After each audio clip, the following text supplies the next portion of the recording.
January 10th, 2011. That's it. I can't take this anymore. I'm starving and feeling faint. I hear them walking through my halls, scratching my walls, knocking over things, breaking windows, but they're not coming in. I barricaded the door with a drawer, a night table, my bed. I knew it wouldn't hold them back, but it just made me feel safer. They've made not even a single dent or hole in the wall that leads to my room. I know what they want. I wonder, Snowpuff, my friend on this journey, I have a confession to make. I know why they came. Why they only picked me. It was New Year's Eve. I was at a party that was happening nearby. We closed a huge deal on some Victorian house near 8th Street. Oh yeah. It must have slipped my mind, but I'd never told you. I work as a real estate agent. But regardless of that fact, we were finally going home. And I drank a couple of shots of vodka. Was almost finished off by some tequila that was being saved for last. So I was obviously drunk.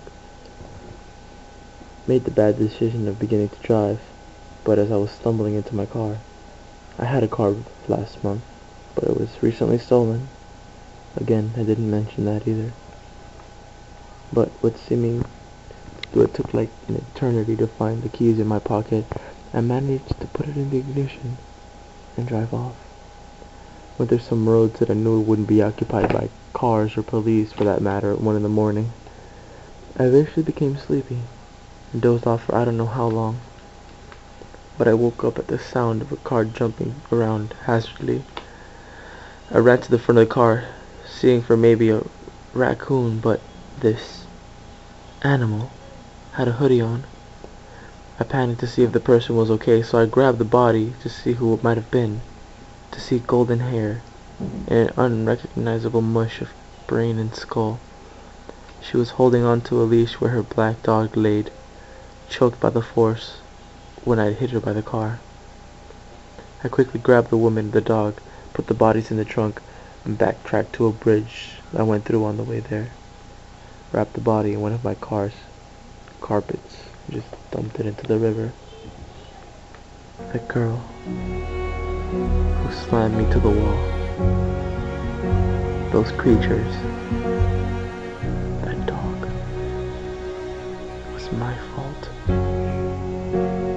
So now, I do deserve this.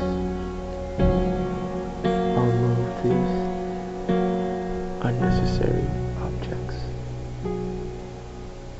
I'm sorry. To whoever you were. Goodbye.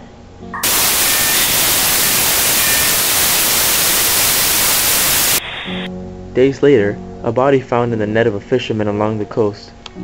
The body, later identified as Alice Green, the ex-wife of Nathaniel Green, and her dog Watcher, were buried in their respectful place. May you sleep soundly.